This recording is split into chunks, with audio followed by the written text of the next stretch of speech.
सपा हो, बसपा हो, कांग्रेस हो, उनकी रगों में यही विचार दौड़ता है कि कुछ का साथ, कुछ का विकास। 2014 में मोदी जी ने पिक्चर बनाई थी अच्छे दिन वाली, दिल वाले दुनिया सब कुछ हो जाएंगे, वो वाली पिक्चर बनाई फेल हो गई। मेंटल केस है, मेंटल कोई नेता है, ये मेंटल केस है, बात बनाता है। ये दिल्ली और लखनऊ की कुनबे ने नहीं, दो युवा नेताओं ने गठबंधन किया है। मोदी जी रिश्ता जताने से नहीं बनता है, रिश्ता निभाने से बनता है। मेंटल केस है, मेंटल। इनको सब विरासत में मिला हुआ होता है। इसके लिए यहां पर शब्द है गलुआ। तो यहां जो मुख्यमंत्री हैं उनको भी पिताजी की तरफ से मिल गया।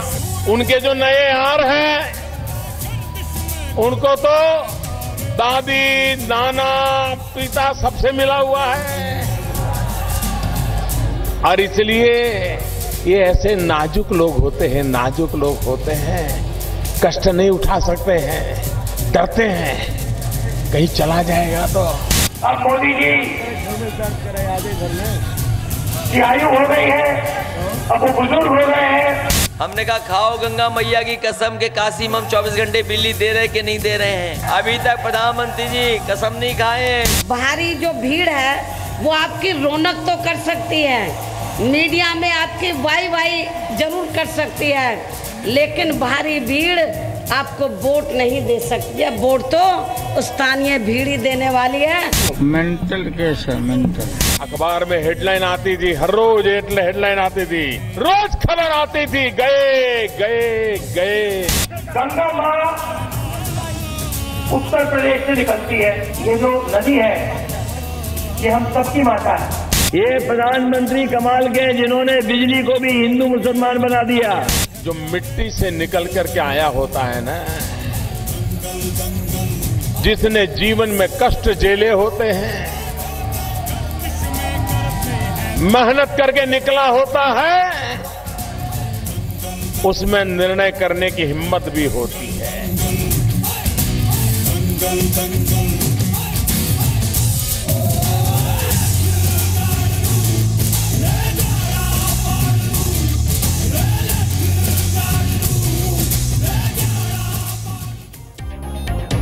नमस्कार। उत्तर प्रदेश का हाई डेसिबल चुनावी मुकाबला अब अपने आखिरी मुकाम तक पहुंच गया है। रैलियों का दौर खत्म हो गया है। अब बारी है किसकी? आपकी, जनता जनार्दन की। बीजेपी ने यूपी के इस मुकाबले में अपनी पूरी ताकत लगा दी, पूरी ताकत छोड़ दी। तो यूपी के लड़कों ने भी कोई कोर कसर नहीं छोड़ी। जाहिर है यूपी की सियासी लड़ाई का क्लाइमैक्स बेहद दिलचस्प है और आखिरी दौर में कुरुक्षेत्र बनी है महादेव की नगरी काशी। बनारस की गलियां चुनावी नारों से अब तक गूंज रही हैं। वहां पहुंचे नेताओं की बातों में विरोधियों के लिए तंज है, कड़क डायलॉग है। तो लीजिए पेश है आपके लिए काशी के सियासी दंगल के कुछ सुपरहिट डायलॉग। काशी की पिच पर यूपी चुनाव की आखिरी पारी खेली जा रही है और मैदान पर है देश के प्रधानमंत्री नरेंद्र मोदी। पीएम को मालूम है कि काशी के मैदान में बाजी मारने वाला ही उत्तर प्रदेश पर राज करेगा। लिहाजा पीएम बाबा विश्वनाथ की नगरी में विरोधियों को मात देने के लिए धुआंधार चौके छक्के लगाते दिखे। सपा हो, बसपा हो, कांग्रेस हो, उन्होंने जो राजनीति का कल्चर पैदा किया है, परंपरा पैदा की है, इसलिए उनकी रगों में यही विचार दौड़ता है कि कुछ का साथ, कुछ का विकास। 8 मार्च को वोटिंग का आखिरी राउंड है। चुनाव प्रचार थम चुका है, लेकिन सियासी वार की खुली छूट है। अब मोदी जी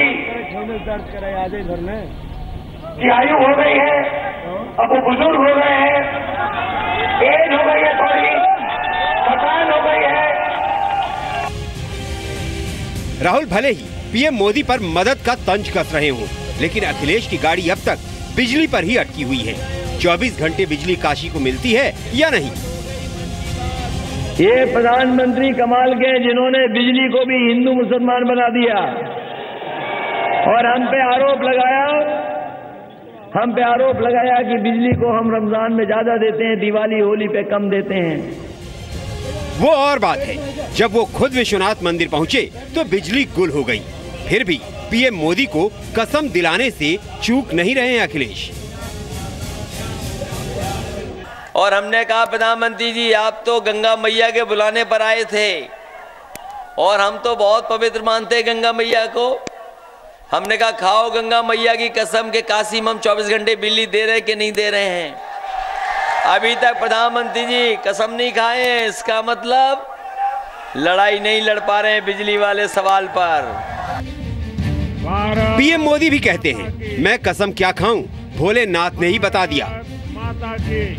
काशी में बिजली 24 घंटे मिलती है कि नहीं मिलती है?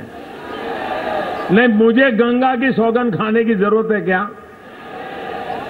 देखिए, कोई ईश्वर को माने या ना माने, लेकिन ईश्वर की ताकत तो होती है कि नहीं होती है? जो रोज झूठ बोलते थे, आज जब वो मंदिर जा रहे थे उसी समय बिजली चली गई। सहयोगी अखिलेश पर वार हुआ तो दर्द राहुल गांधी को भी हुआ। आपने बॉलीवुड की पिक्चर बनती है ना, देखिए आपने दिल वाले दुल्हनिया, अलग अलग पिक्चरें बनती है। 2014 में मोदी जी ने पिक्चर बनाई थी अच्छे दिन वाली, दिल वाले दुल्हनिया सब कुछ हो जाएंगे, वो वाली पिक्चर बनाई फेल हो गई। काशी में प्रधानमंत्री ने यूपी के लड़कों को विरासत में मिली राजनीति का भी जिक्र किया।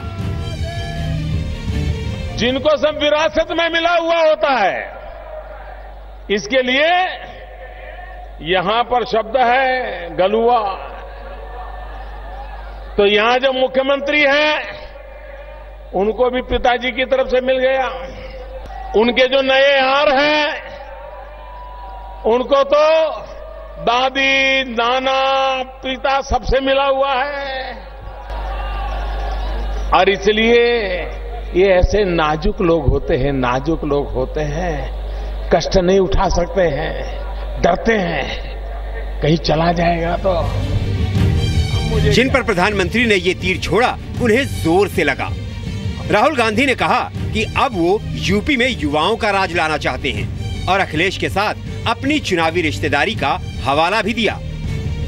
और मैं मोदी जी से कहना चाहता हूं, मोदी जी, रिश्ता जताने से नहीं बनता है, रिश्ता निभाने से बनता है। राहुल गांधी की चुनावी रिश्तेदारी का पूरा साथ अखिलेश यादव ने दिया। हमने उनसे कहा कि ये दिल्ली और लखनऊ की कुनबे ने नहीं, 2 युवा नेताओं ने गठबंधन किया है और ये देश और प्रदेश की राजनीति को आगे ले जाने के लिए गठबंधन किया है। लेकिन कहते हैं ना, 100 सुनार की 1 लोहार की। राहुल अखिलेश ने पीएम मोदी के फैसलों की अपने भाषणों में जमकर खिल्ली उड़ाई। पीएम ने बस एक दांव लगाया और दंगल अपने नाम कर लिया। जो मिट्टी से निकल करके आया होता है ना, जिसने जीवन में कष्ट झेले होते हैं, मेहनत करके निकला होता है, उसमें निर्णय करने की हिम्मत भी होती है। 11 मार्च को वोटों की गिनती के बाद तय हो जाएगा कि कौन कितने पानी में है। तो कहते हैं जिसका सिक्का पूर्वांचल में चलता है वही यूपी में राज करता है। लिहाजा सभी राजनीतिक दलों ने अपनी पूरी ताकत पूर्वांचल में झोंक दी है। जनता के सामने वायदों और दावों का बही खाता खोल दिया और विरोधियों पर डायलॉगबाजी की।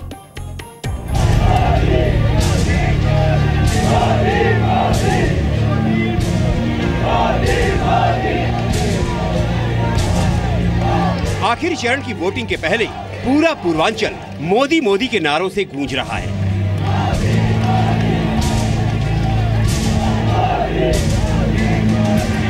प्रधानमंत्री ने रोहनिया विधानसभा क्षेत्र में भी एक जनसभा की। इस बार उनके निशाने पर बुआ, भतीजा और भतीजे का यार था। अब मुझे बताइए कि बहन जी कुछ आपका भला करेगी क्या? कोई भरोसा है क्या? बुआ में भरोसा है, भतीजे में भरोसा है, भतीजे के यार में भरोसा है, ये कुछ नहीं करेंगे भाई। अब तक आपने इनको देख लिया है मेरे भाइयों बहनों, अब बार बार मौका देकर के उत्तर प्रदेश को तबाह मत कीजिए भाई। बीएसपी अध्यक्ष मायावती ने भी वोटों के लिए वाराणसी का रुख किया। पीएम ने बुआ की बात निकाली थी तो बुआ का जवाब तो लाजमी था। बाहरी जो भीड़ है वो आपकी रौनक तो कर सकती है, मीडिया में आपकी वाई जरूर कर सकती है, लेकिन बाहरी भीड़ आपको वोट नहीं दे सकती है। वोट तो स्थानीय भीड़ ही देने वाली है। मायावती ने यूपी में कानून व्यवस्था सुधारने की बात कही तो पीएम ने कहा कि जो थाने समाजवादी पार्टी के कार्यालय बन गए हैं वो भला कैसे सुधरेंगे। भाइयों बहनों, ये कानून व्यवस्था आपने बनाई, बलात्कार, हत्या, लूट, हर प्रकार की माफिया, खनिज के माफिया, शिक्षा के माफिया, पानी के माफिया, न जाने माफियाओं को ही उपद्रव यहाँ चलता रहता है। और अखिलेश जी की सरकार सोई पड़ी। यहाँ के पुलिस थाने है क्या? है क्या? आप पुलिस थाने जाने का मन करता है क्या आपको? कितनी तकलीफ होगी तो तकलीफ झेलना पसंद करते हो कि पुलिस थाने जाना पसंद करते हो? लोगों को लगता है भाई ये तकलीफ झेलेंगे तो अच्छा रहेगा, पुलिस थाने जाएंगे तो दो तकलीफ और बढ़ जाएगी। का कारण क्या है? कारण क्या है भाइयों बहनों? कारण ये पुलिस वाले नहीं है, कारण ये हवालदार नहीं है, इन्होंने पुलिस थाने को समाजवादी पार्टी का कार्यालय बना दिया। कानून व्यवस्था का हाल चाहे जो भी हो, लेकिन अखिलेश का 100 नंबर कहीं नहीं रुकता। पुलिस के लिए भी इंतजाम कर दिया 100 नंबर, और ये 100 नंबर ऐसा है, ये जो आरोप लगाते हैं कि समाजवादी लोग थाने में पहुंच गए हैं, यह समाजवादी पार्टी थाने से चल रही है। हमारे प्रधानमंत्री को पता ही नहीं है कि आजकल पुलिस 100 नंबर से चल रही है। प्रधानमंत्री ने रोहनिया में युवाओं के रोजगार की भी बात की। उनका इशारा नौकरियों के यादवीकरण पर था। आज जब मैं यहाँ आ रहा था तो किसी ने मुझे अखबार का कटिंग पकड़ा दिया, मैं पढ़ के हैरान हो गया। भाइयों बहनों, आप ये बताइए, उत्तर प्रदेश में जो नौकरी चाहते हैं, जो होनहार है, ईमानदार है, क्या उनको नौकरी मिलती है? क्या मिलती है? क्या भेदभाव होता है कि नहीं होता है? अपना पराया होता है कि नहीं होता है? सच्चे लोग रह जाते हैं कि नहीं रह जाते हैं? और गलत लोगों को रोजगार मिलता है कि नहीं मिलता है? भाइयों बहनों, इलाहाबाद कोर्ट ने भी 50 बार इनको डंडे मारे हैं, लेकिन ये सुधरने का नाम नहीं ले रहा। इसके अलावा यूपी के चुनाव में अब एक दौर की वोटिंग बची है, और तब मायावती को याद आया कि बीजेपी ने चीफ मिनिस्टर कैंडिडेट की घोषणा तो की ही नहीं। बीजेपी अपने किसी भी चेहरे को प्रदेश मुख्यमंत्री के रूप में पेश करने की अपनी अभी तक भी हिम्मत नहीं जुटा पा रही है। बहरहाल 8 मार्च को जनता अपना फैसला सुना देगी और 11 मार्च तक तय हो जाएगा कि यूपी में इस बार होली से पहले कौन दिवाली मनाएगा और किसका निकलेगा दीवाला। तो हर चुनाव आता है अपने साथ लेकर के आता है कुछ खास ऐसे ही जुमले, ऐसे ही डायलॉग और ऐसे ही खास तरीके की बातें, और उसी को समेटने की कोशिश आज सुपर हिट डायलॉग्स में हमने की।